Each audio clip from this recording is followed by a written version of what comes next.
Good morning, everybody. Welcome to this conference. This is part of our bi-monthly appointment to discuss topics on sustainability, but I will introduce later more this activity. It's a pleasure to be here today with Stephanie Vering and Davide Polverini. Stephanie is the coordinator or the co-chair of the working group ISO Casco to develop the ISO IEC 7029 for verification and validation. No, she was the chair of the working group that developed ISO 7029 for the accreditation on verification and validation. But now she is leading a new project, very interesting project, Sport 19, that is one of the most crucial aspect of this conference. And Stephanie will be followed by Davide Polverini, that works for the European Commission. And he is engaged in the eco-design regulation, in particular now on the photovoltaics modules. And I think it's a very interesting connection between what is moving at the level of voluntary market, voluntary arena at least, and what is under development this moment in the mandatory schemes, in the mandatory area at the European level. I'm Daniele Pernigotti, I'm the CEO of Aequilibria, and now I share the screen to give you an introduction of this workshop. Okay, so Aequilibria is an environmental consultancy and training firm. It was founded in 2002, so we have the 20th birthday last year. And we have this payoff from the beginning, evolving sustainable perspective, because we are convinced that sustainability is not a static concept, but is an evolving concept. So you need to understand the evolution, and you need to work in duration to adapt to this evolution. And we organize every 2 months some seminar workshops with the idea to give the opportunity to companies to go in contact with the verification body or certification body, the conformity assessment body, to be more precise, that we start to use the terminology that is crucial in this seminar. And so to connect the conformity assessment body with the consultancy firm and with the companies. So the three actors that is fundamental at the market level in the area of sustainability, with the focus mainly on climate change. That is our main area of activity, but with the idea to open the view in the broader direction of sustainability. And the idea to connect the theoretical perspective with the practical application, because this is what is needed at the end for the company. And to give you only an idea, so we started 5 years ago with the national certification of this plastica seconda vita. Then we have the ISO 50001, the ETS, the 14067, other national scheme, and the 40064 part 1.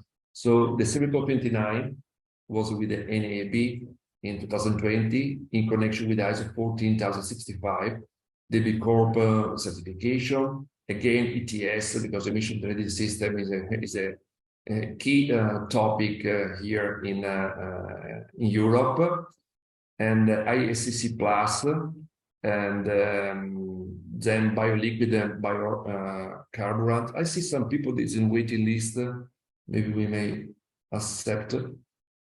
And the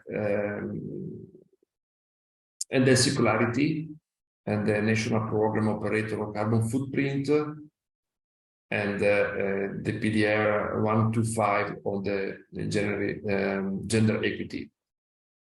Hai problemi a accettare la persona, non lo vedi? Okay. Sorry, we have some technical issues. You are not more the host. Okay. And these are the rules for this seminar. So stay with the video open if possible to have the give opportunity to see each other on face, and but stay with the microphone off.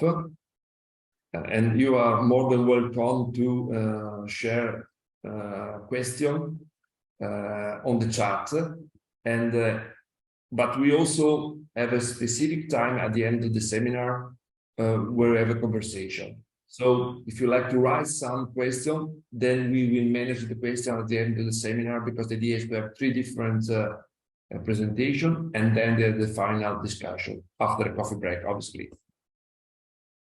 Okay, and this is the program. I give you an introduction, and then we will have the speech of Stephanie that will be focused on the 7029 and the 14/19, the new project mainly, and then Davide on the eco-design proposal of the European Commission. So some very broad consideration to facilitate the dialogue later. I mentioned at the beginning certification, verification, and then I say, no, I may use the general terms conformity assessment, because the conformity assessment is the general names, is the family of activity when we have a third-party body, for example, that need to check something in connection with the company. So this is a simplification, but I think may give an idea.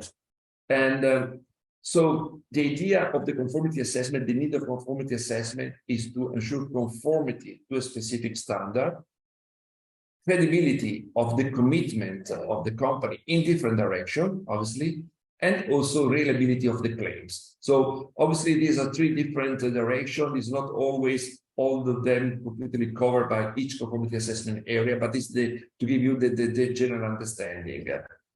And so this is very important for the companies and for the market also, but it's also needed to ensure a consistent approach at the international level. So the point is that the international standard, the consistency of the international standard is fundamental, and then we need to have international standard. And we have a body, a specific body, it's called ISO-CASCO.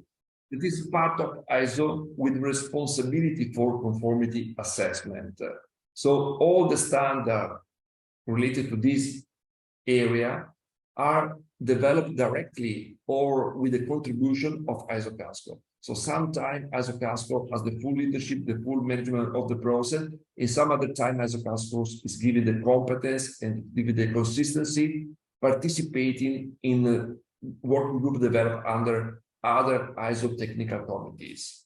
So ISO-CASCO develops policy and publish standards related to the conformity assessment. And these standards are normally called the ISO 17 series standards. And you may see here on the bottom some example. So most of you probably know very well the management system standard, no? The ISO 40001, ISO 9001, 50001. So these management system standards are under the area of ISO 7021/1. So this is the accreditation standard for this kind of certification. But certification is also certification of product under ISO 7065, or certification of persons under 7024. So you see, all this area is the area of certification. Then you have testing and calibration of laboratories, 7025. We have inspection bodies, 7020s, and we have a new animal in the zoo that I anticipated before, 7029. This is the standard for validation and verification bodies, and that was exactly led by Stephanie. It was published in 2020 or 2019, I don't remember exactly, but at the end of 2019 or beginning of 2020. So it is a new area. Verification validation is a very interesting new area, and I think that Stephanie will give later some introduction, some detail also on this standard. And then, so this is only to show you that we have different flavor, different direction to describe how conformity assessment may be implemented or applied. But also we have the technical committees. In the case of environmental management, the technical committee is ISO TC 207. And here we have all the responsibility for environmental management activities with a lot of several subcommittee. For example, we have subcommittee 1 that is responsible for the ISO 14001, for example. The subcommittee 7 responsible for climate change, subcommittee 5 for LCA, and we have a specific subcommittee 2, dedicated to the environmental auditing and related environmental investigation. So it's a kind of conformity assessment, but specifically for environmental management activity, and with the main focus on environmental auditing, that is the conformity assessment for ISO 14001. So from the combination of these two areas, ISO Casper subcommittee 2, we had several standard on conformity assessment, but the first one they want to introduce is the ISO 40064 Part 3. 64 Part 3 is the standard for the verification and validation of greenhouse gas statement. So here we are specifically on the climate change space. So climate change is under responsibility of subcommittee 7 in conjunction with subcommittee 2. Develop this standard that is very important because it's now used in a lot of different areas, in the voluntary and in the mandatory context.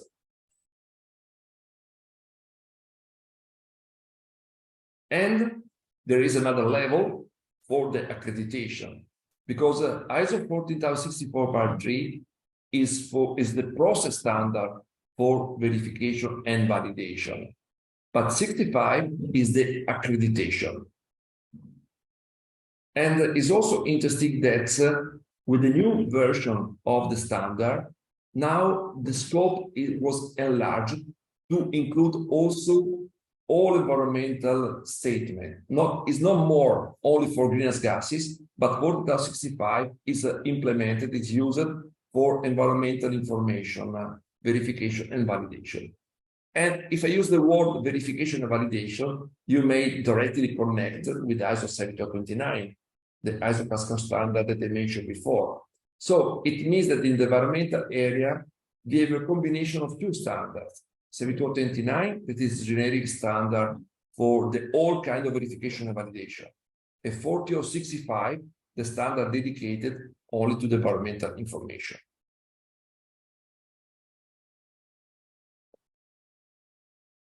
But today, we decided to discuss together the voluntary and the mandatory context. And for this reason, I'd like to share with you the experience of ETS. You know, in Europe, ETS is a European emission trading system, obviously. In Europe, before 2008, we had a different approach because with the regulation 765, now we are obliged to have a single accreditation body in each country, and then we have more coordination activities of accreditation.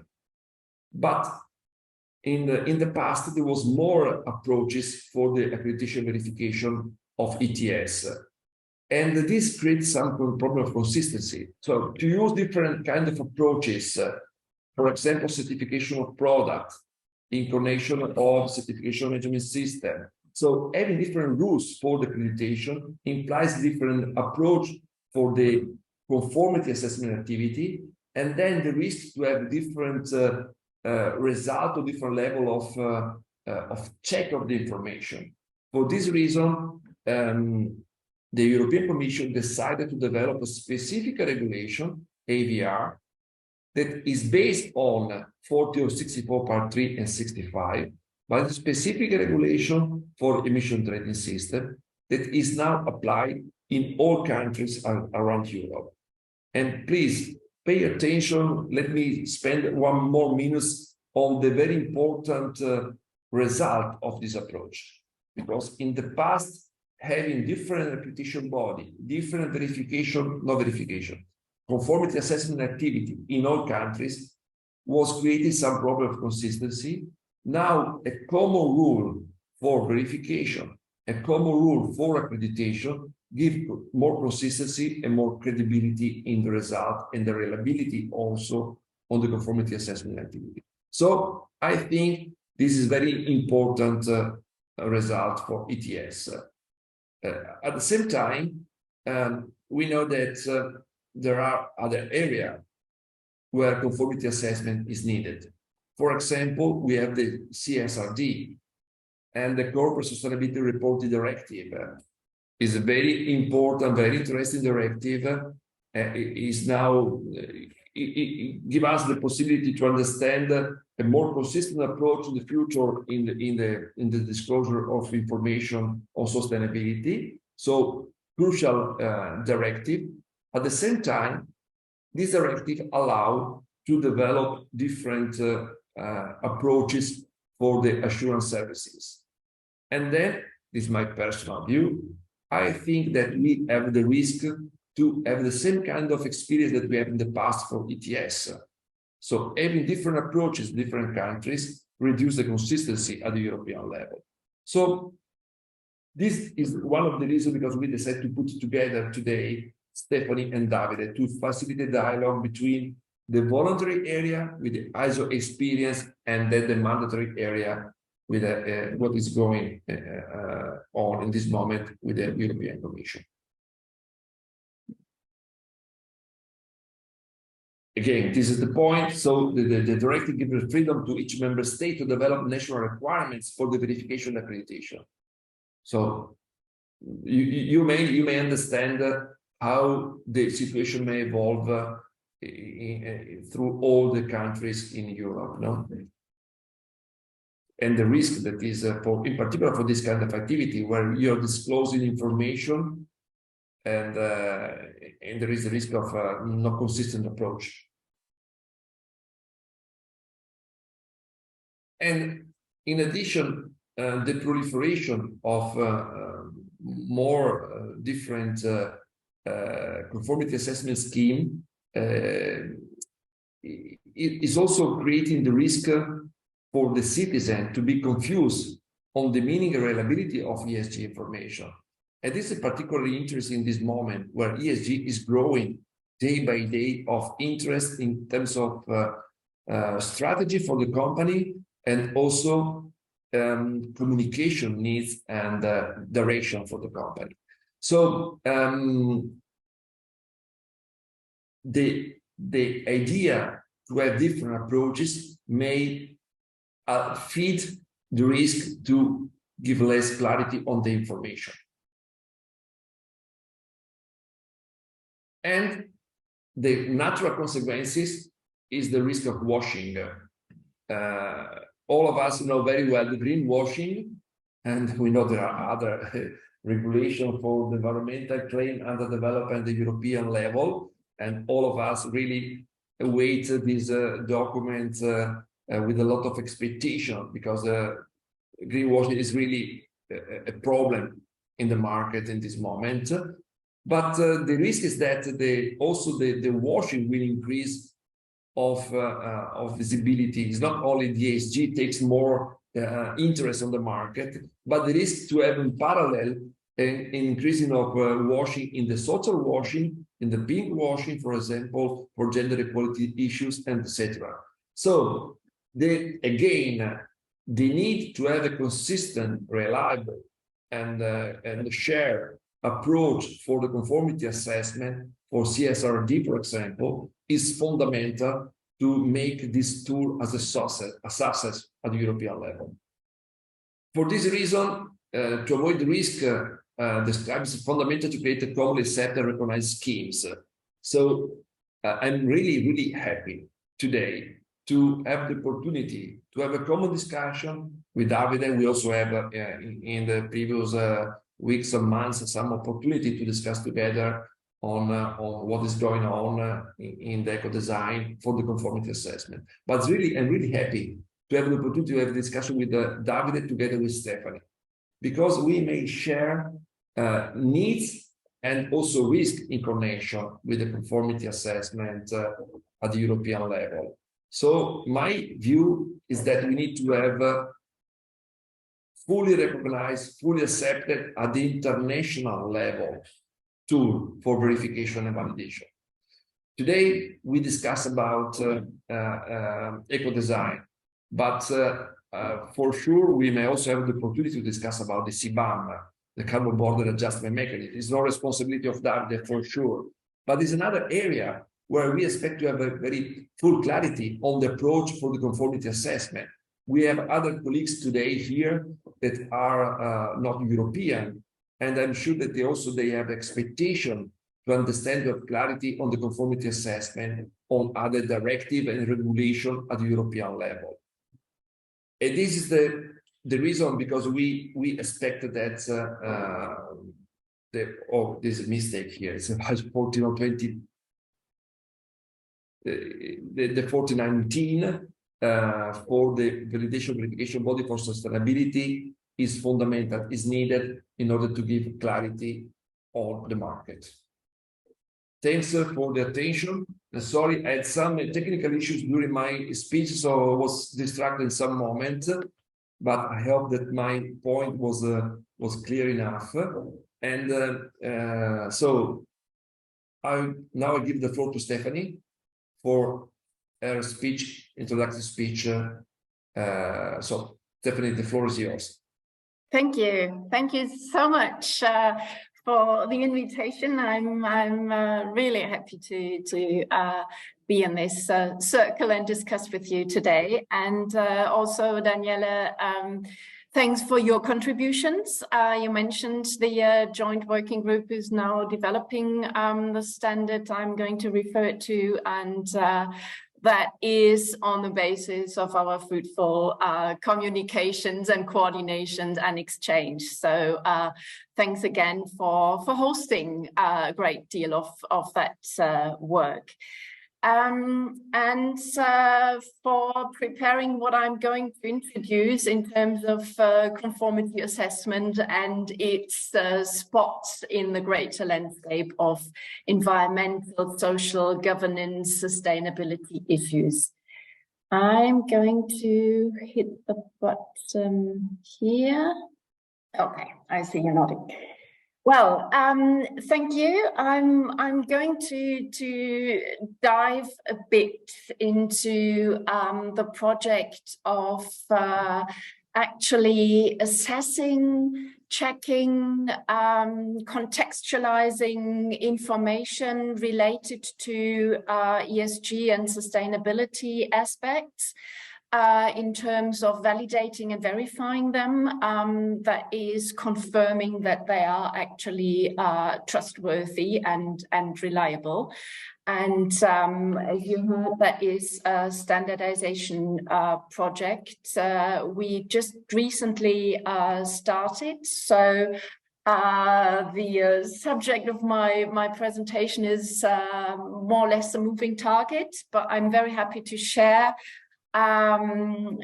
with you the current discussions, the ideas we have, the necessities we identified to tackle first in order to come up with a robust standard for a unified approach to validate and verify information in this area. I made this slide on the bubbles that are floating around these subjects. Obviously, in terms of sustainability, you might think of the 17 famous Sustainability Development Goals issued by the United Nations. Still today providing a very robust set of concepts and issues to be seen in that regard. Mostly leaping over from the financial world are the three keywords, environmental, social, and governance, as three aspects of development and sustainability issues. And I take some pride in adding, and that's no coincidence that it's a blue bubble in the center, to add some very, very long-standing concepts, the ideas of safety and security, because to my mind, and luckily I'm not the only one there, these are also very important items in terms of considering sustainability and something that endures and is still useful and prospering in the future. So this is a rather colorful and dynamic field, and when standardization people do their job or undertake their endeavors, first thing they do is to wrap their heads around what we are actually talking about. What is it we can build upon in terms of a common understanding, and that breaks down to definitions we have to agree on in order to mean the same things, and standardize in a way that is actually not adding to the variety, but structuring it. So one of our first, I'm not going into detail what we discussed in terms of data and information. That was also a very, very philosophical and interesting discussion. In the beginning, I would treat that as the thing we look at. But in terms of these relationships you see on the screen right now, the ESG concepts or structure and the sustainability understanding, we started with one definition we stole. That's an ISO project, so we turned to our own terms and definitions, things that the ISO world put into a conceptual description somehow, and we did consider the idea of sustainability being something vectoral. So it is already in the definition we turned to in an ISO guide 82. It is already inbuilt that there might be aspects. In this case, the definition refers to environmental, social, and economic aspects. You'd see there that the match between concepts, the concept of sustainability and ESG is already or might already be differing. However, what we found most useful in this is the aspect that it is a future dynamic, a future development, something that can be judged today in order to assume whether or not the same needs and the same conditions would be present in the future. So that was something to begin with in that standardization project, when it really took shape and we weren't able to say, yeah, you know, it's an interesting idea, we'd like to do something around that, you know.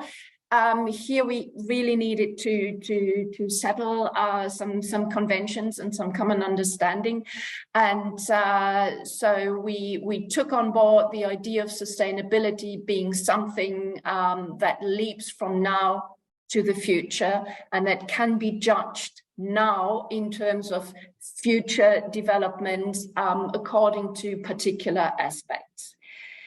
Some concepts refer to aspects, if you'd like, and well, I have a training in math, so any geometric metaphor is not lost on me. So I took these images of dimensions, because to my mind, it would be one worthwhile image to think of these aspects in terms of dimensions of that multidimensional present and future.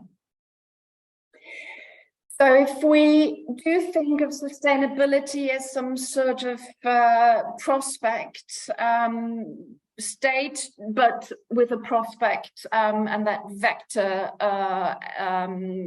characteristic, ESG, as I mentioned, could be seen as rather technical aspects, perhaps technical dimensions or subjects in terms of judging, assessing, and describing these individual states. So that was one of our first exercises to sort the vocabulary in the landscape. Another aspect I would just briefly mention, because we moved away from that in our standardization project, is the question of how to sort things, because none of the objects, none of the items, situations, systems, whatever you consider to be worthwhile to be looked at, would fall into one of these silos.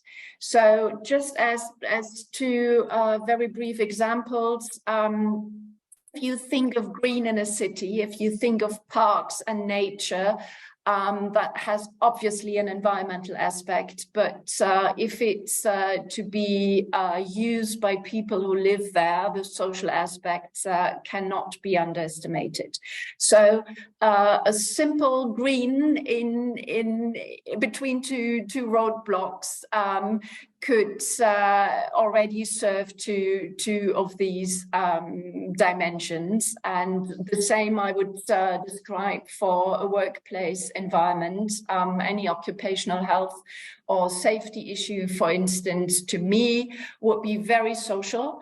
But then again, an aspect of the good governance in that organization, and at the same time, both would contribute, if done right, and providing conditions, would contribute to the sustainability of being robust, and also ensuring a future where you could all still live in a city with some green and work in a safe and friendly environment and workspace. So this was just a warm-up to explain what we are doing in terms of developing standards around it. And I do hope I made it understandable, while we do have to settle on definitions, on specifications, on categorizations, in order to be able to assess something. So that is already, and Daniela mentioned it, one very core principle of any of what we call conformity assessment. You would have to know what you're looking at. You would have to have a description of what you're looking at, and you would have to have an expressed expectation or need or requirement or characterization in terms of checking whether or not the object, in this case, rather not a product, but some information related to sustainability or ESG aspects, fulfills the intentions.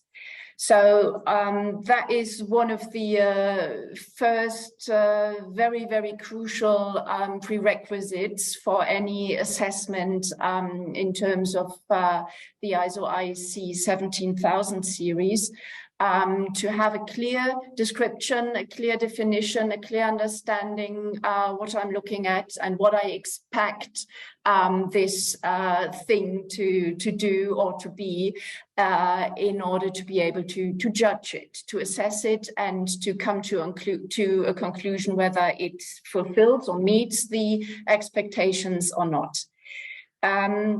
So on the left-hand side, you see a few keywords in that regard, and that ESG, sustainability, match, and the categorization of things we're looking at, I mentioned earlier, would have to fall in some of these categories. You could also think of, if you turn to information as being the object rather than the green in the city, to consider, where does this information stem from? So when I'm assessing it, can I look at the mere data and bits that are presented, or do I have to consider the source of the information? And do I have to include an assessment of the trustworthiness of the source in my assessment in order to be able to judge that it's reliable? So context plays a role. Subject matter, I mentioned that, could play a role if you focus on a particular aspect, and the intended use could play a role. Do I gather information for internal use? Do I gather information for convincing investors, or am I, and this is already currently one of the seashore lines, am I obliged legally perhaps to disclose this information? So what's intended to be done? Where does it come from? What is it? What it's expected to be, and where it's intended to be used, are all very important aspects of describing, specifying, and getting a grip on the information that is to be checked by validation or verification. And just one keyword, the materiality, that already is one of the conclusions, one of the judgments, one of the weighing during an assessment, to be able to conclude whether something that is provided, presented, does actually play a role, or could be disregarded in terms of confirming the information presented. Another aspect in terms of categorization, just briefly mentioned, for those of you who are not familiar with our differentiation between validation and verification, both have a look at information, both intend to check whether this information can be confirmed, but they do differ in terms of the content and the perspective of the information.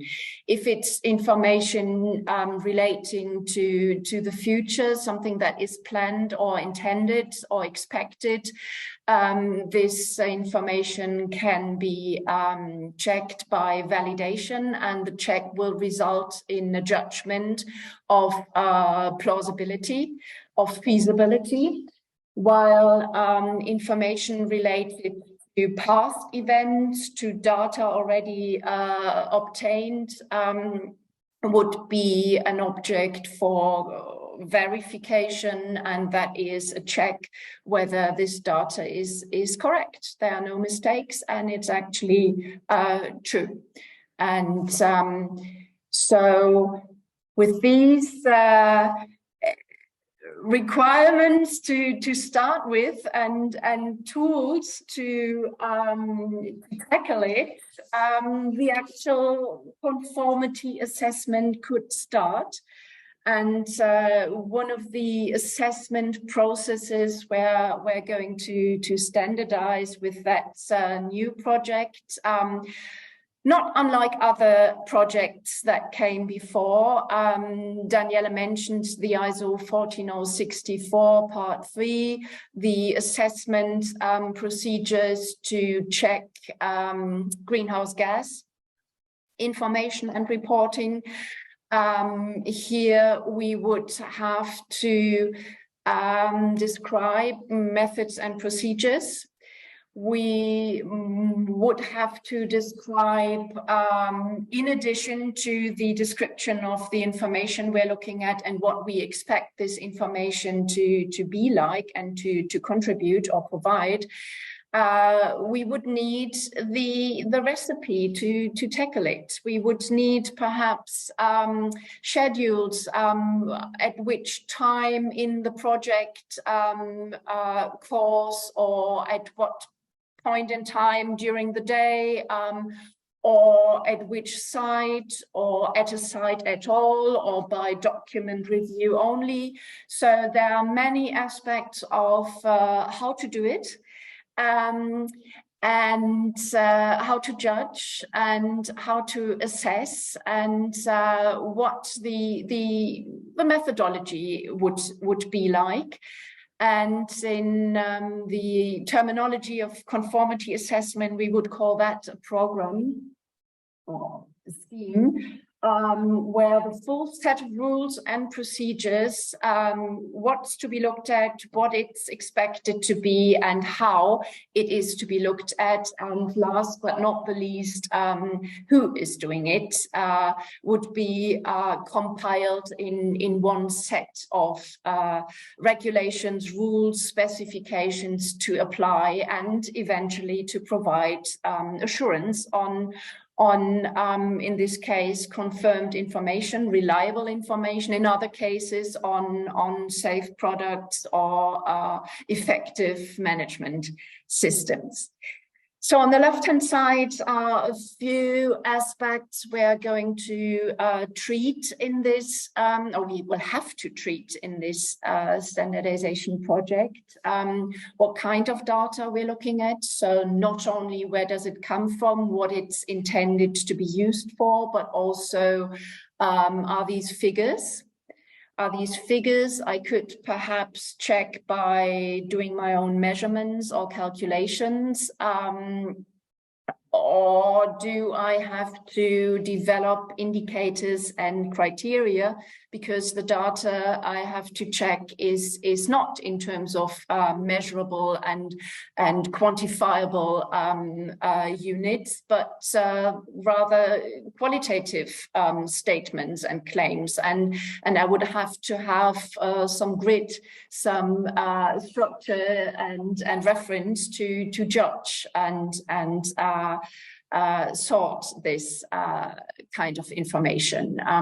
Would I need sampling statistics, or would I rather need an indicator-based, criteria-based risk evaluation in terms of having the right assumptions and not being mistaken? And what are my cutoff criteria? At what point do I say, yes, I can confirm what I've been presented with in terms of this report intended to be disclosed? I can say that it is reliable, assurance can be given, and what are the tolerances there to decide crystal clear, because that is something any conformity assessment body has to do in the end, to decide whether or not conformity has been found, has been demonstrated, assurance can be given. I mentioned at this point that the organization, the legal entity, the structure doing this assessment would be most likely a validation verification body. However, Daniele mentioned it, the ISO IEC standards we refer to as the Cascode tools do hold other options for bodies, for legal entities, for organizations to check. So while validation and verification bodies, if it's an assessment of information only, would be the most likely players, and the corresponding standard would be the ISO IEC 17029.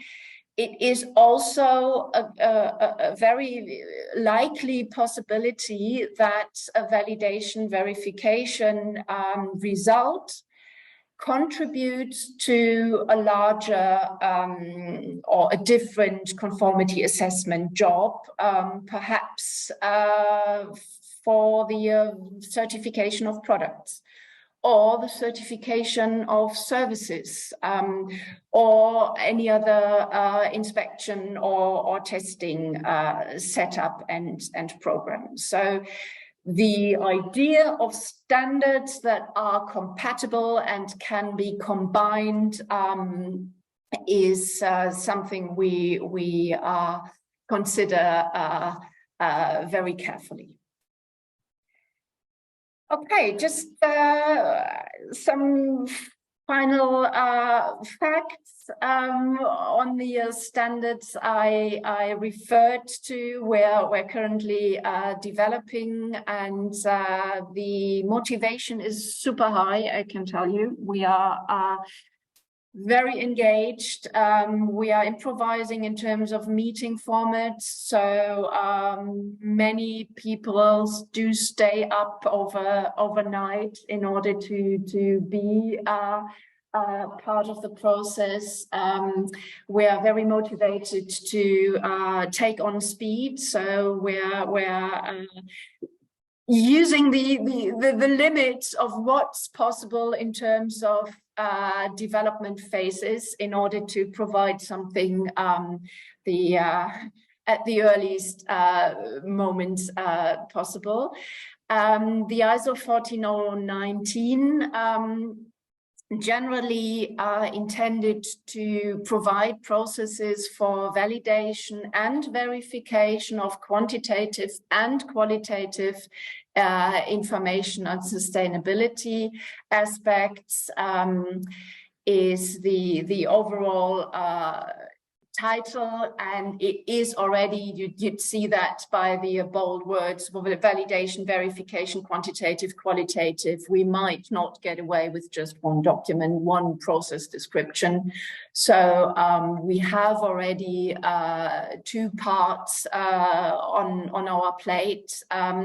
The obvious harbor for general concepts, principles, fundamentals that would apply to any of these processes.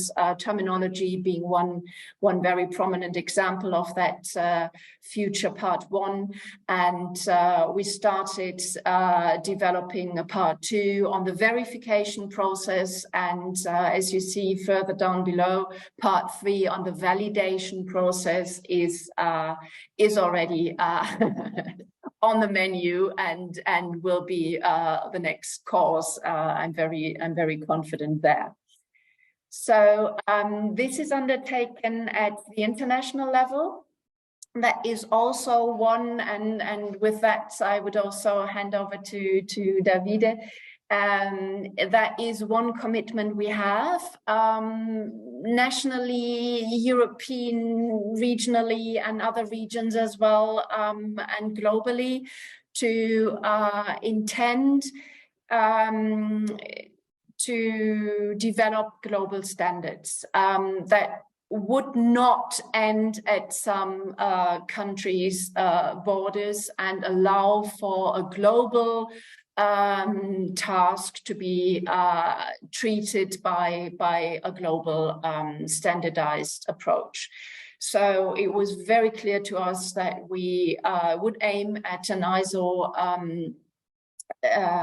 platform, and in this case it's a joint endeavor with the Committee on Conformity Assessment being involved. However, and that has also been mentioned, and that is also one of the experiences we had from the greenhouse gas sector. The accounting world does have quite a set of standards, not only on how to report, but also how to audit and how to provide assurance on reports, not only financial reports, but also non-financial information and environmental or sustainability or social or governance aspects are obviously non-financial information. So there is also, and I'm very happy about that, there is also quite a good exchange and collaboration with the accounting world and a cross-check and contribution in both directions between the ISO world and the accounting standards. And on the European level, I would like to mention that we do mirror that work. The commitment is to mirror it in terms of not adding a European layer, but using and contributing to the development of the ISO standards. However, being very aware that this will become useful within the European regulated framework, and the regulation on corporate sustainability reporting has been mentioned. Supply chain due diligence would be one of the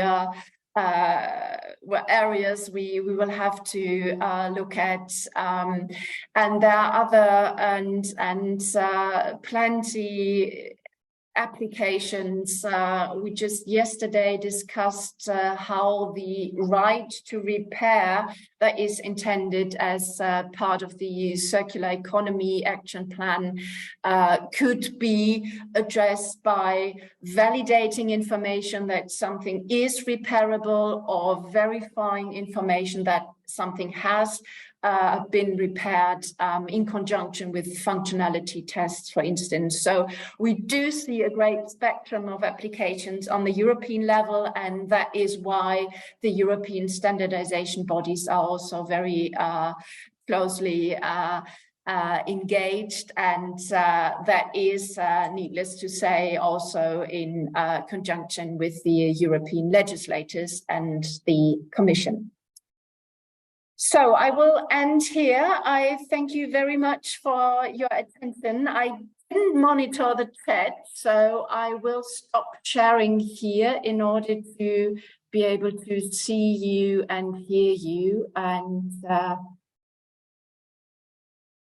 happy to do so. Thanks a lot. Thank you. Thank you, Stephanie.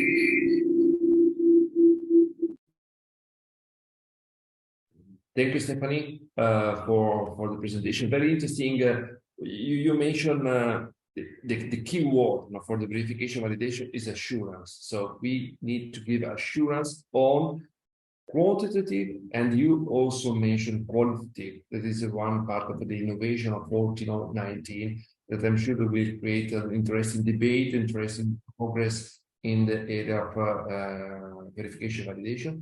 And another important point I think is very crucial is the capacity to involve in this process also the other experience, like financial auditing and other skills that, in my view, will give still more value and still more interest on the final result of 14/19. So for sure, we start now the process. We are at the first steps, and for sure we plan already now to meet in a couple of years to see the results.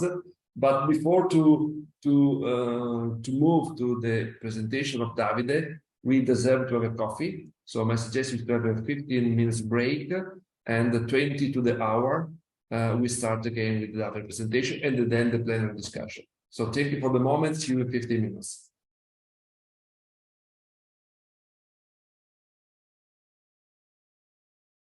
We are back after the coffee and ready for the last presentation of Davide.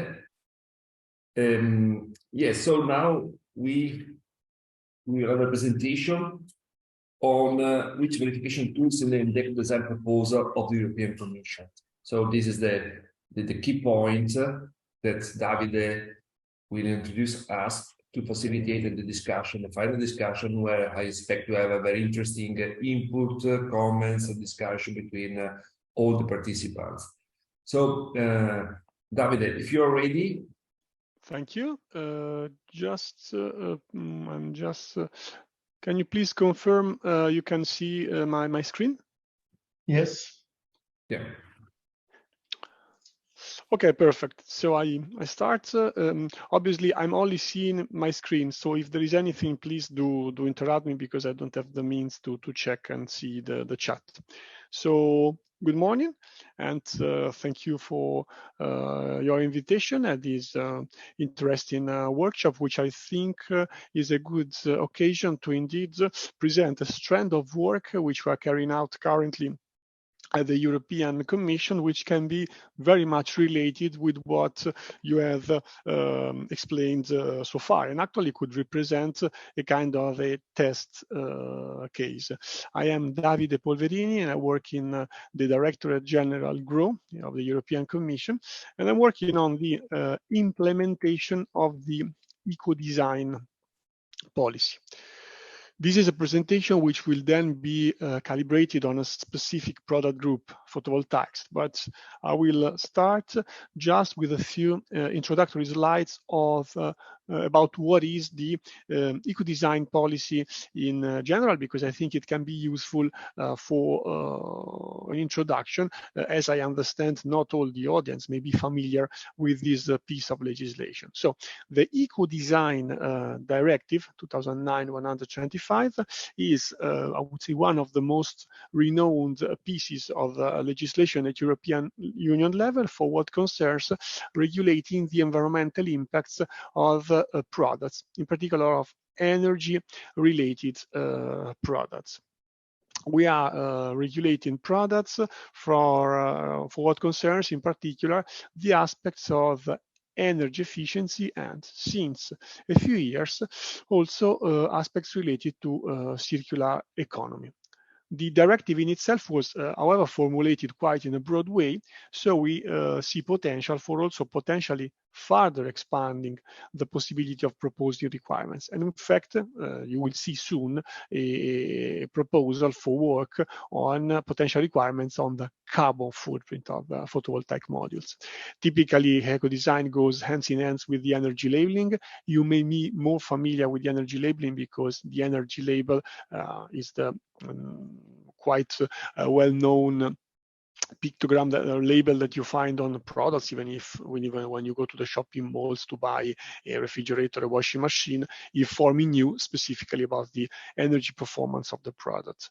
Both are referring to the concept of they apply at the moment of the placing on the market of the product, and we may come back to this on this later in case of specific questions related to the conformity assessment procedure. What kind of products are regulated so far? We have regulations that are already existing and applicable on around 30 products. In essence, all the middle and big-sized appliances that we have at home are regulated nowadays under eco-design. So refrigerators, washing machines, dishwashers, ovens, hobs, etc. Plus some business-to-business products such as power transformers, enterprise servers, and data storage products or ventilation units. And again, these products are subject to eco-design requirements on the aspects of energy efficiency and material efficiency, so circular economy. We're always very happy to present overall, even if it's not the focus of this presentation, the benefits that we estimate that are stemming from this policy, eco-design plus energy labeling. These are savings in terms of environmental reduction of impacts, so savings in terms of less emissions by these products, and also they reflect in actual savings in the pocket of consumers thanks to the energy saved. And we all know how relevant it is always, but also in particular in the last months.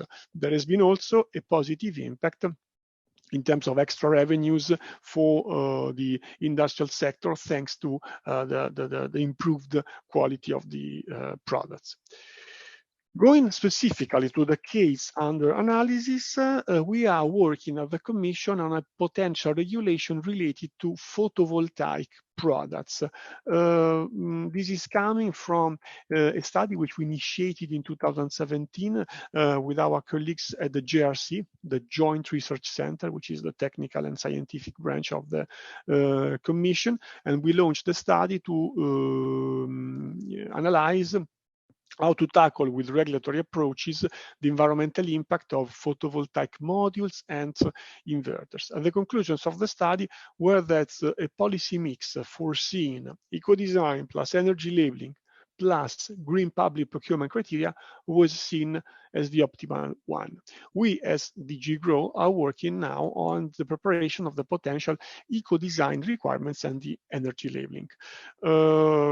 So we are working on the potential requirements. This means that whatever I'm showing you now is not already finalized, is not already applicable law, but we are in the process of preparing it. There has been already some consultation meetings with stakeholders, some further moments of consultation will follow, and we give, for this case, but in general under eco-design, a lot of value to the consultation of stakeholders. And actually today, I think it can be useful to also introduce this audience, which I understand is principally made of experts in the field of conformity assessment, to update on what we are doing, because it's always useful to get feedback. And as I always say, it's always useful to get feedback the earlier, the better, because the closer we are to the end of the process, the more difficult it is to make changes. We are foreseeing a number of eco-design requirements and an energy label for photovoltaic modules and inverters. Specifically, the energy label is only for photovoltaic modules, and it's not dealt with in more detail within this presentation because it's out of the core discussion. You then see that we have a set of requirements, eco-design requirements for the photovoltaic modules and the photovoltaic inverters. This is the list, so don't worry, we will not tackle all of them today, but you see that there are requirements that can be both either information or quantitative. Quantitative means minimum or maximum threshold. So there are requirements related for PV modules, energy yield, durability, quality of the production process, the long-term degradation of performance, circular economy, so repairability and recyclability, and carbon footprint. Similarly, this is the case for inverters. Now, in the next slides, we will focus in particular to the draft requirements under the preparation on what? On the carbon footprint of photovoltaic modules and on the quality assurance of the production process, both for inverters and modules. So what we are doing, starting from the carbon footprint, is that checking for the feasibility of proposing a requirements that concerns the carbon footprint, so the emissions of the manufacturing and delivery phase of photovoltaic modules. In our understanding, this aims to two things, also depending on the final choice of the regulatory approach, on which I will come briefly later. It will aim to create transparency on the market, so allowing buyers, which can be users, consumers, but also public authorities, to compare in a reproducible, a reliable way the carbon footprint of different modules placed on the European Union market, and or allow only products that are above a certain threshold to be placed on the European Union market. In this case, it is below a certain threshold because obviously we would set a maximum emitted footprint.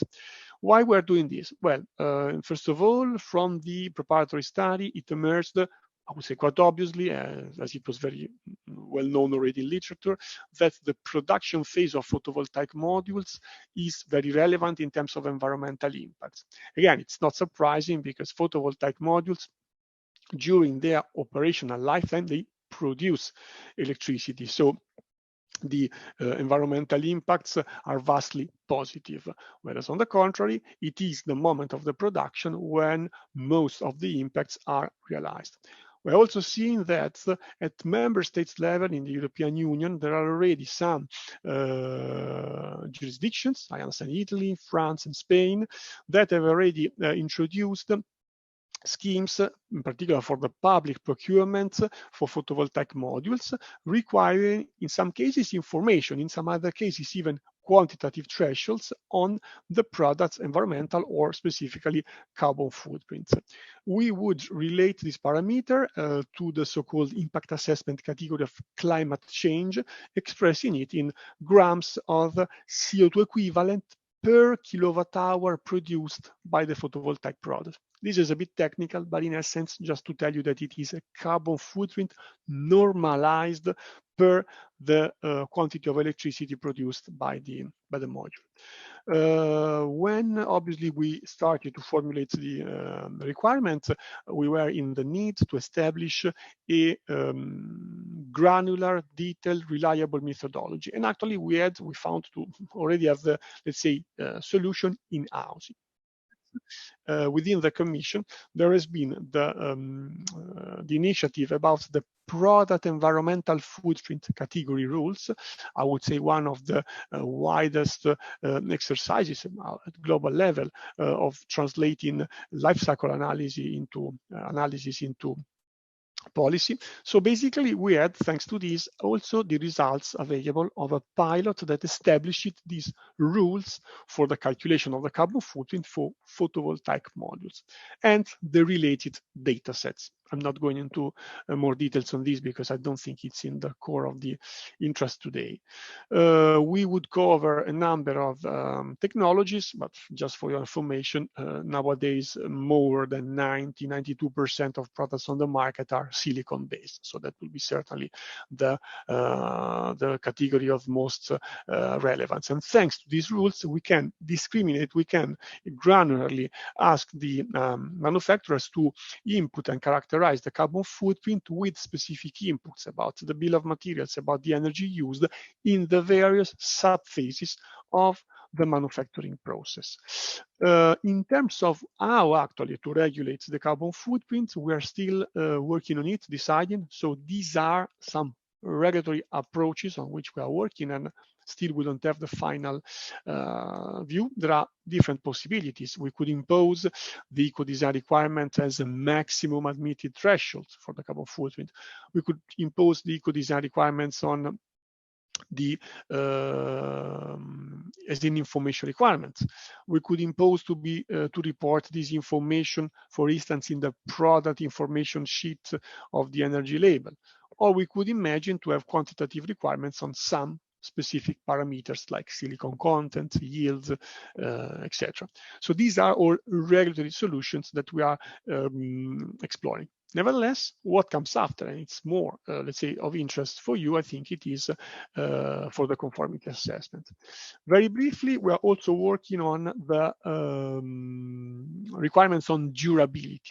We have a traditional testing way, so a test on the durability of modules, the 61215.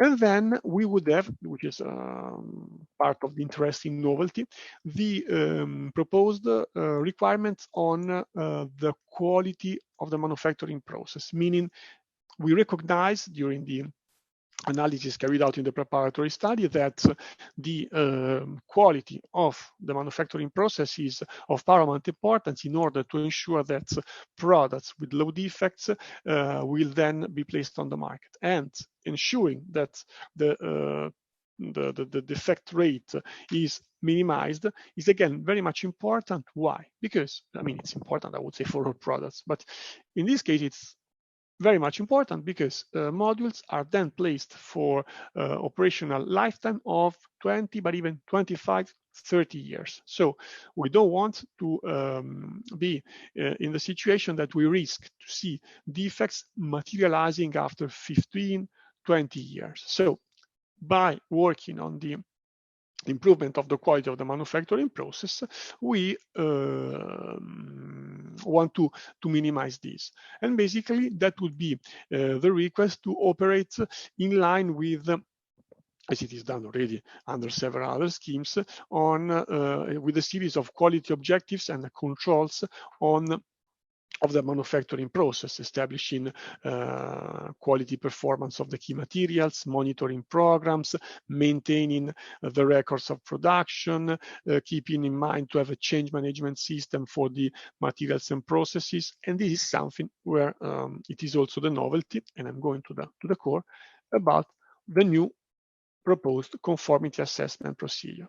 So, ecodesign regulations for all the products that have been produced so far work under what? Under the principle that the products are placed on the market, they can be inspected by market surveillance authorities, but the principle is that the manufacturer is responsible for ensuring that is legally responsible for ensuring that the product is compliant. We call it internal control.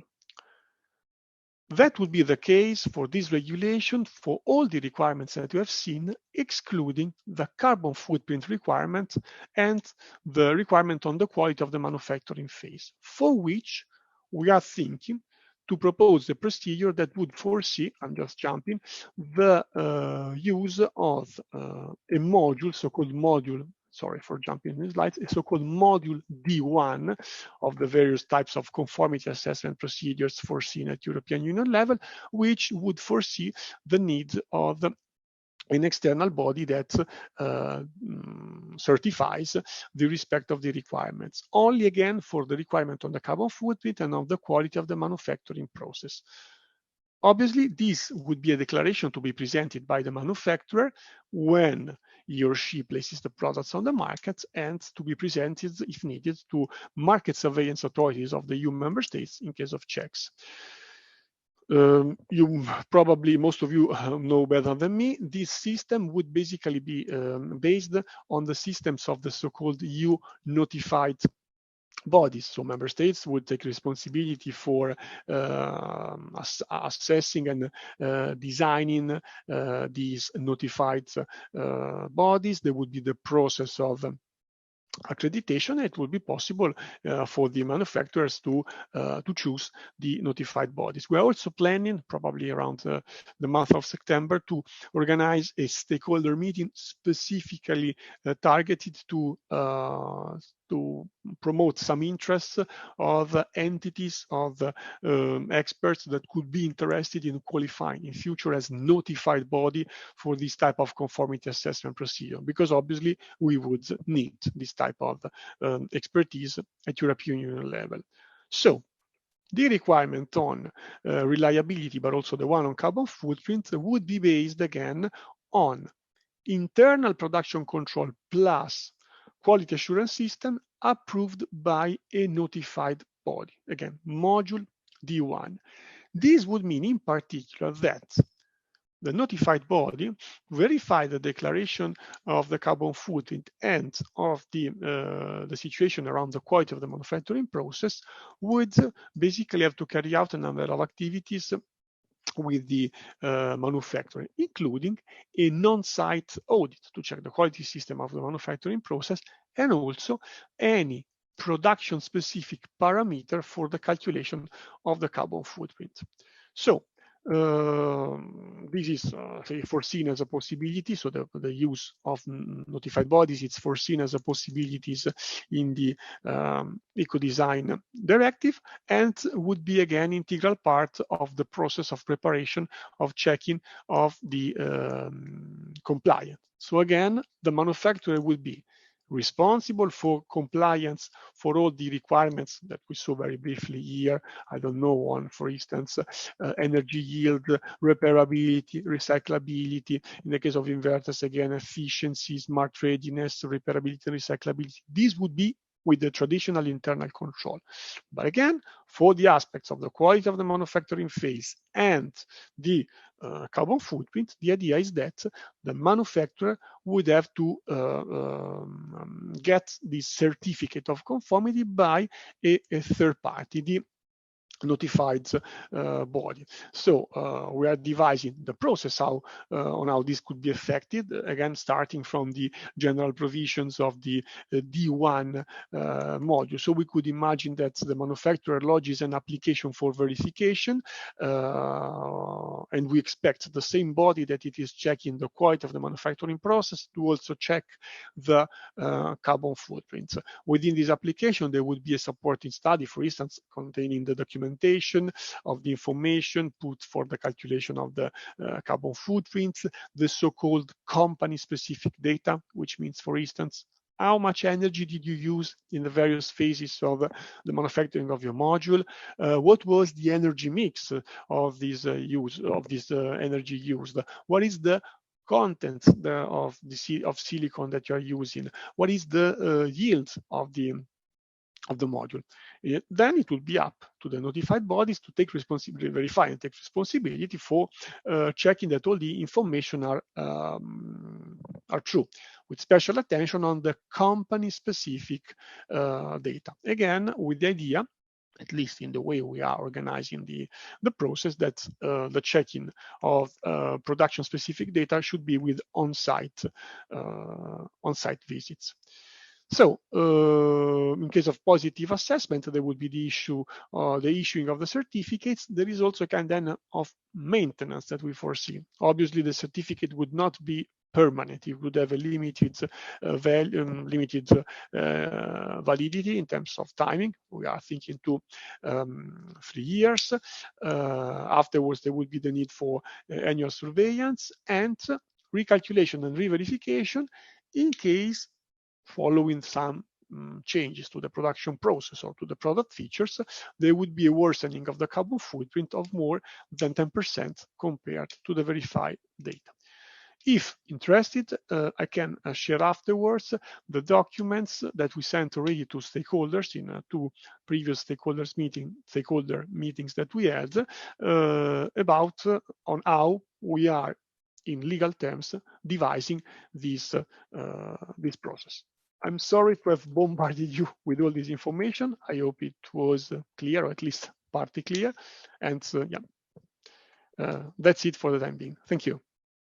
Thank you, David. It was not only clear, it was really, really interesting and fully clear. So you put a lot of interesting input on the table, and also this combination of requirement for conformity assessment for quality assurance that in our terminology is under 70,021/1, and the carbon footprint is very interesting. It's a kind of not mixed engagement, but mixed accreditation standard in some way.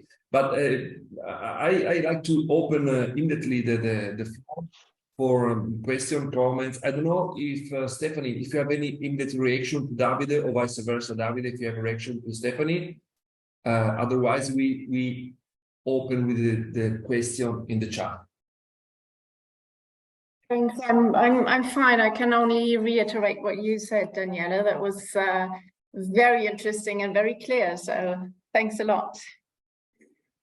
Okay. So, David, if you don't have a specific question to Stephanie, maybe I suggest to go to the chat where we have the first. Yeah. I saw some comments from Casper, but it's more a comment, Casper. I don't know if you want to open the microphone to add something more, or if it's enough what is written there, your choice. Yeah, I thought you were going to go more into the CSRD issue, but that was a side issue, so I'm not going to go. That was just really a comment. Okay. Thank you. Yeah.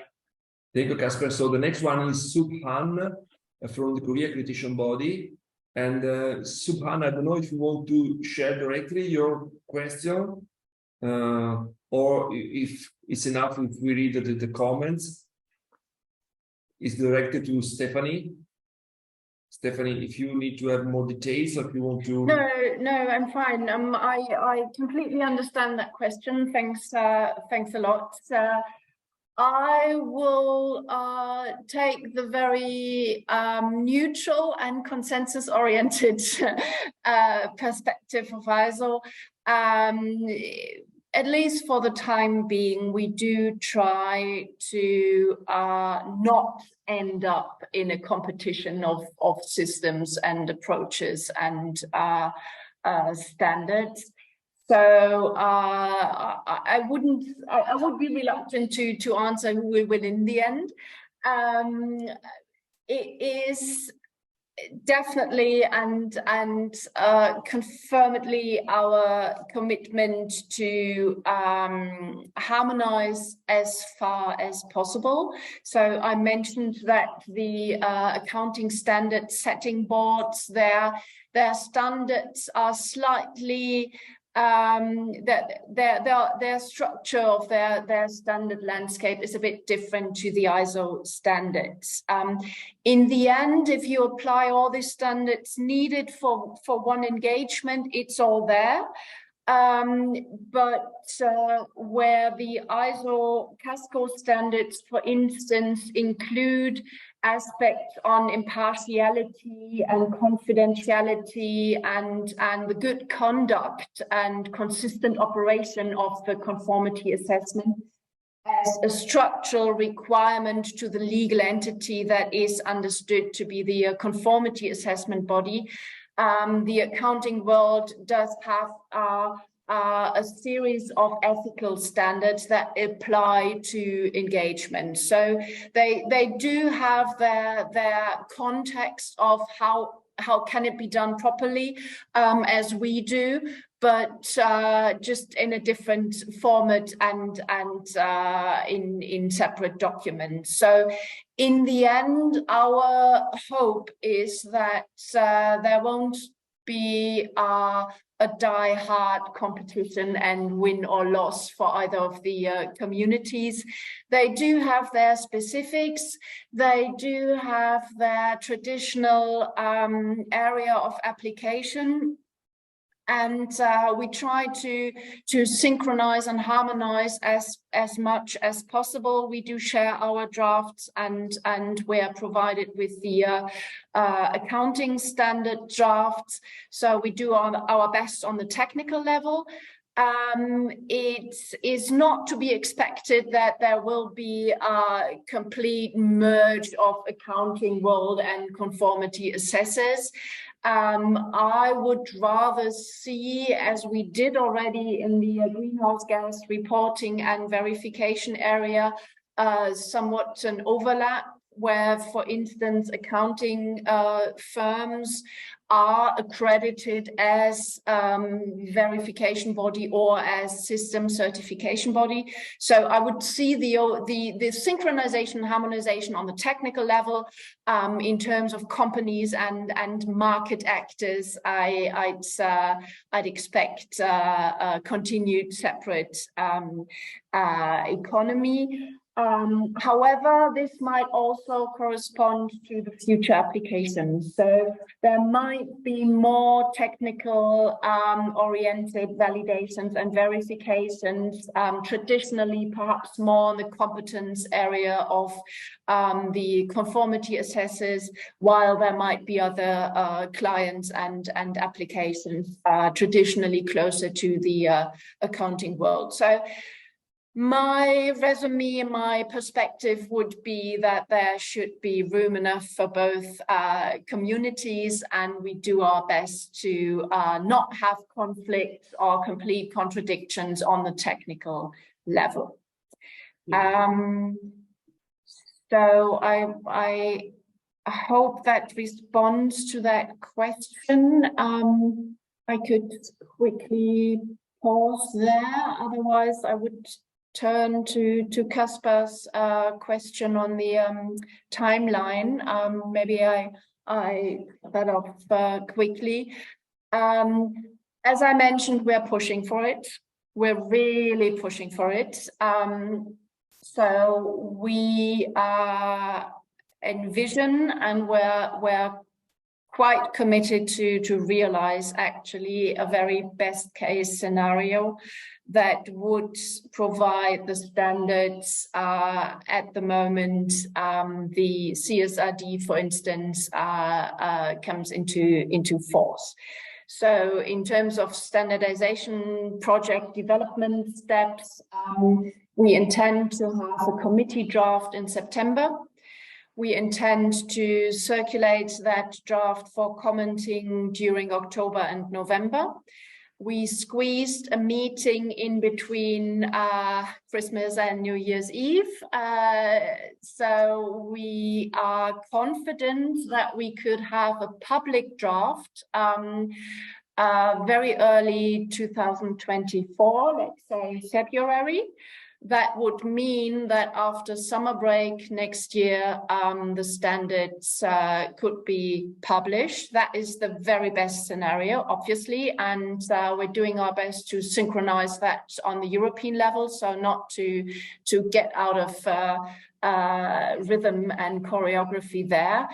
That is to mention, it applies to the standards we are already undertaking. So in terms of a standard on validating perhaps climate action plans or other future related information, we haven't started yet, but pushing it so fast, I would be very surprised if we don't start the validation bit, not this year, but early next year. So we had at the last meeting already people saying, let's do it immediately, but that would be following very soon.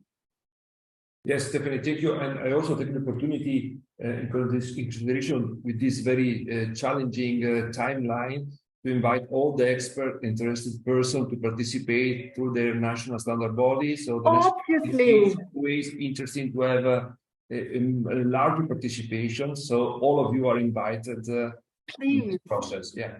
Please spread the word, contribute, engage, meet us there.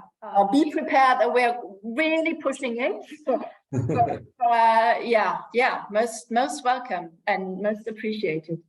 Yeah, thank you. Willie Carson, you have a question if you like to explain by voice, maybe it's better. Yeah, thank you, Daniele. It's a terminology issue, so it's a bit narrow maybe, but it's a central concept, ecodesign criteria. I'm vice convener in TCG, the Terminology Coordination Group in TC27, so terminology is my view in a way.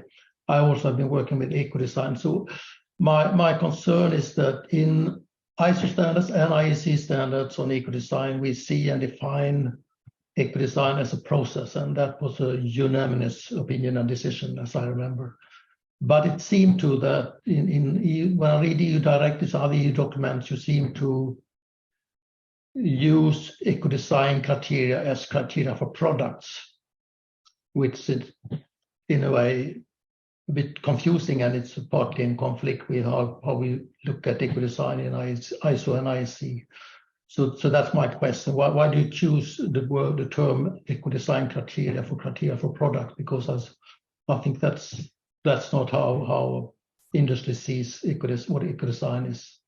And when I see what you imagine ecodesign criteria, I would rather refer to that as environmental performance criteria, which in my word would be a better wording. So if there is an explanation for this, I would like to hear that. Thank you. Okay, David, do you have any feedback? Yes, thanks for the comments. Basically, if I understand correctly the point, it is indeed something that, sorry, I forgot, but it is always useful to clarify that here we are, in my presentation, I was talking about eco-design with the E capital. What do I mean? We have, in general, eco-design as a kind of a design strategy, which is probably the one you were referring to, or the one covered by the standards. And on the contrary, with eco-design E capital, I mean requirements tabled out, proposed in the framework of the Ecodesign Directive 2009/125. You can have a look here of what exactly we mean, but I also, for easy convenience, copied just here in the chat the definition of what we mean in the context of that directive, an eco-design requirement. So any requirement in relation to a product or the design of a product intended to improve its environmental performance, or any requirement for the supply of information with regard to the environmental aspects of the product. This one that you can see in the chat.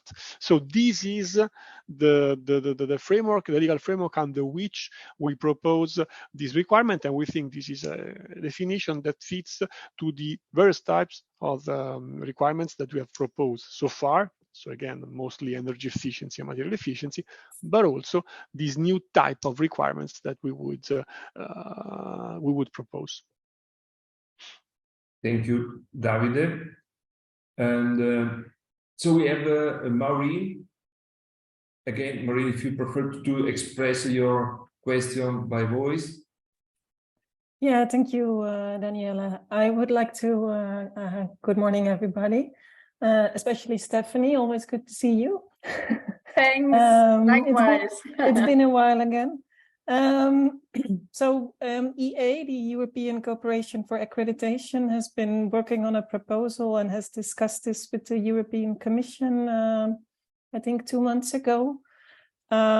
We see proposals for both batteries and for the solar panels that use the modules that we know from the NLF structure from 768/2008, but they adapted it. Sorry. And it doesn't, the way they are adapted, it doesn't really fit the standard 17029. You saw in Davide's presentation the validity of the certificate and surveillance. And what is also new, and I didn't put it in the chat, but what is also new compared to the regular framework of the NLF, which is very much about safety of the product, is about bringing products on the market and not the in-use phase, not the life cycle of the product. And that is really new in these proposals, and it is also that was discussed this week also with the European Commission. It's another topic. It's the Cyber Resilience Act. They also go to life cycle, and the current module structure of the NLF is not fit for that because it doesn't. It's just for bringing products on the market, and that's where the modules end. So we are working on a proposal to include sustainability, not just environmental, but we broaden it. And then we do think it's going to be 17065, combination of safety of products requirements and also a footprint and some due diligence maybe on the supply chain. That's what we see that is in the proposals. That's it. It's not really a question, but I just wanted to remark that because we would love to use the 17029, of course, but given the conditions, it's not a one-off activity that the 17029 stands for. Yeah, I could relate to that, but maybe Davide, you would like to go first? Please go, and then yes, I will intervene also for the comments. Please. Okay, thanks, Maureen. Yeah, that is a development we are also witnessing. Well, at the time the new legislative framework was issued, I thought, well, it's only about products. What about services? Don't we have a free floating market of people providing their workforce across Europe? Don't we need that as well? So that was, to my mind, missing at the time, and now you well, I can resonate what you said. The life cycle aspect, the maintenance phase, the operation phase is not yet tackled explicitly. Implicitly, and to my mind, that is the power of the scheme, the power of the programs. You could buffer to quite some extent, and I mentioned it already. It would have to be a procedure, a rule for the applicable set of specifications and methodology. And in that set of rules and procedures, you could quite easily, even though the framework really doesn't address services and doesn't address the life cycle phase, but the applicable and operational programs can include and any periodic rhythm. And for the time being, that's our solution, how we tackled it outside the legally regulated market, where we do have voluntary requests from clients, where the task is clearly a validation or verification, or a sequence of both, very clearly, and any certification would be totally overdoing it and not really addressing what's needed. So we took the liberty to include in the program quite explicitly and quite prominently the requirement to do that annually or quarterly, or until further notice, or upon certain results occasionally. So we built in the rhythm that a surveillance phase would provide into the program. And by that, we do feel that we might do even a more thorough job, because it's a validation or verification to the full extent each time. And with that repetition, it might be even more tight than the surveillance phase. That is the ideal we might catch at the same time. But that is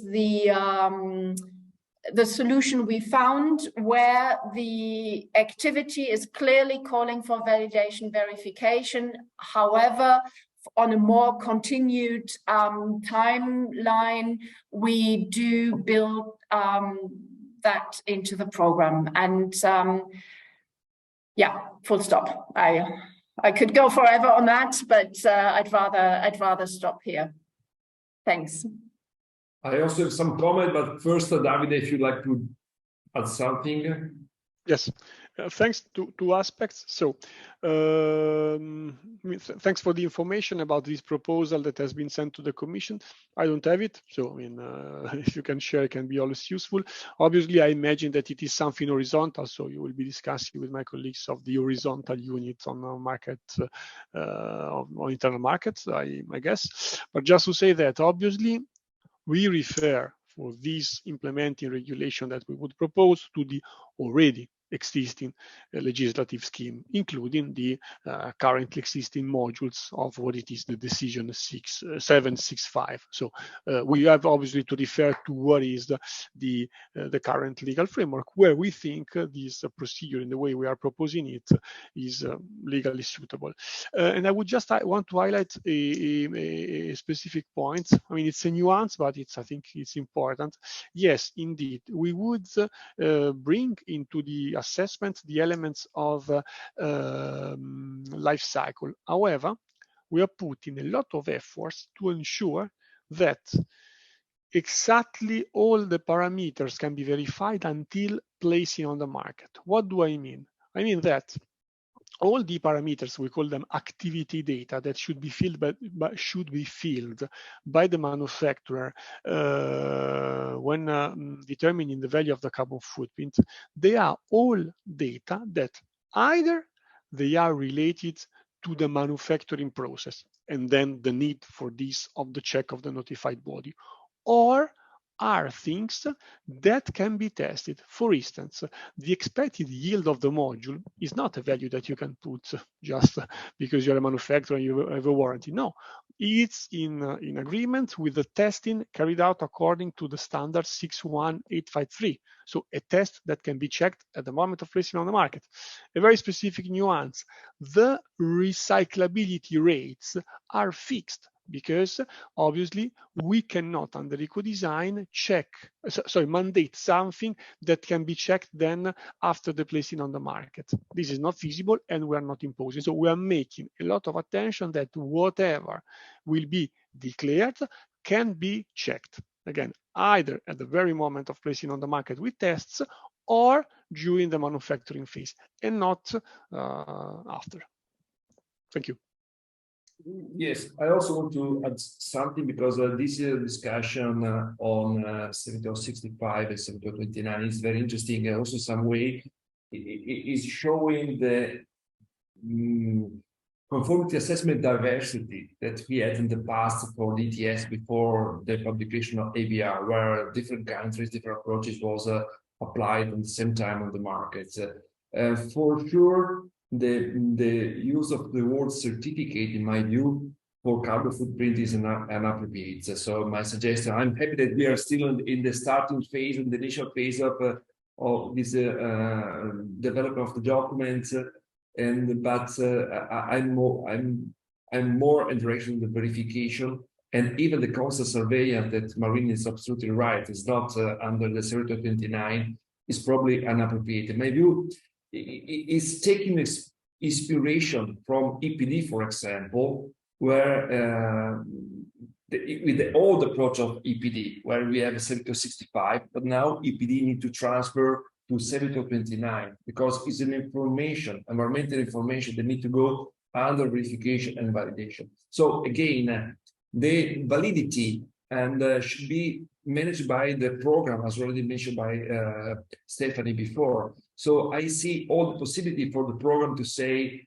this data verified is valid for 1 year, 2 years, 3 years, is under the decision of the program. So in my view, we are here completely in a domain that is very well defined. Because if we have carbon footprint, in this case, we have a cradle to gate, probably carbon footprint, we have a very established standard for verification, 40/64 part 3. Very well established standard for accreditation, 7029 in conjunction with the 40/65. So my suggestion, in personal view, is to maintain the same road, the same approach for verification validation under the existing accreditation system, even because we have other actors in this game that are no European actors. We have here, for example, the colleague from Korea, and they also have established an accreditation system for carbon footprint, for verification of carbon footprint. So again, my initial presentation on the importance to have a well-recognized international standard for conformity assessment, for accreditation, in this case is still more important, no? Because we already have something on place in different countries, and my personal suggestion is to go still in the same direction. But I'm sure that it's only a view, because we are in the initial phase, and for sure there are other perspectives. So somebody else want to add something on this point? Yeah, Caspar mentioned quite correctly that the current wording of the standard for product, service and process certification bodies refers to other conformity assessment standards if the certification body includes other activities that are needed to certify, for instance, a particular product. The auditing skills management system certification body has when visiting production sites and judging their quality assurance system, for instance. And obviously, the current wording of 17065 does not refer to the validation verification standard. It does refer to testing laboratories, inspection bodies, and the auditing I just mentioned. So that would be an editorial update in order to give the full, Daniela, what did you just say, spectrum or applicability tool set of the conformity assessment activities to be used when certifying.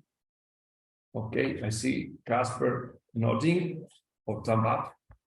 And please, if somebody else wants to add, to comment, feel free to express your view, your consideration.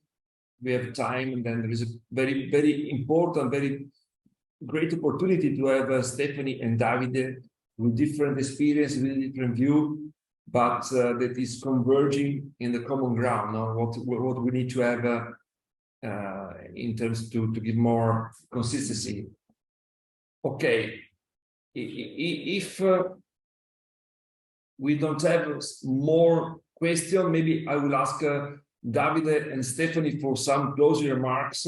Obviously, this is an initial point of contact in my view, and I'm sure that this kind of conversation between the European Commission, looking for my European perspective at least, from European Commission from one side and ISO world from the other side is very interesting. It's very useful. So I'm very, very happy for that. And I ask Stephanie and Davide if they want to have some final closing remarks. Well, I can perhaps start. Sure, Davide. Well, from my side, thank you for this opportunity. And again, I think the presentation will be shared, and in case anyone wants to have follow-up discussions, I'm very happy to have so. The next official moment of consultation of stakeholders for this regulation is foreseen around October, when we plan to, October or later, to publish on the Europa website. There is a part called Have Your Say, and you can find, if you type photovoltaics, you will find the initiative. We will publish at that time the draft regulation, which will contain all the provisions, including those ones on the new conformity assessment procedure. So the idea is, if you want to have your voice heard, please do comment, do take these chances. In some cases, very transparently, I'm getting comments from stakeholders once we have published the regulation. At that time, it is too late. So the earlier we get comments, the higher the chances for treating them. Treating them doesn't mean automatically that we will incorporate any change, also because in some cases we get contrasting changes from different stakeholders, but certainly we will analyze them. So yes, this is really a call for interest. Plus we, and certainly I will then pass the information to Daniele, if you could kindly send around this network. If, as I imagine, we will organize a meeting around September, targeting specifically the potential bodies interested to become notified bodies, well, that will be the moment to also intervene, because it will be something not only in the way we're thinking related to photovoltaics, but potentially also to batteries and the carbon footprint aspects. So very interesting. Thank you. And this for sure is something that we take note. And maybe we may also organize something to facilitate this dialogue for September, for sure. And Stephanie? Yeah, thanks. I couldn't agree more. These exchanges are most valuable, if not essential in the mere sense. I would also add that the more any stakeholder, the more any community, the more any user of these systems, frameworks, setups made of regulatory and standard and sector individual rules and applications, the more we engage, the more we listen to those who use it or those who are intended to benefit from it, the better our work and systems will be. And so that goes out to anyone in my case who's interested in standardization or in contributing or commenting or resonating, but also as a commitment, as a community, we're always happy, and I can say that personally, but that goes for many of my colleagues, to engage with other stakeholder communities. So consumers, regulators, accreditation bodies, industry, we do live on these exchanges, and otherwise we wouldn't be able to provide anything. And work for a better, robust, and more assessed and better assured way forward. So thanks a lot for your interest, and to Aequilibria for providing the dance floor today. Thanks. Yeah, thank you. And for sure, we will continue to follow the works on 14 or 19, and maybe we may organize something the next at the end of the year, maybe next year, to update even in the specific content, specific criteria under development in order to facilitate the engagement of other stakeholders to be part of the process. That is one of the most important things when we develop ISO standard.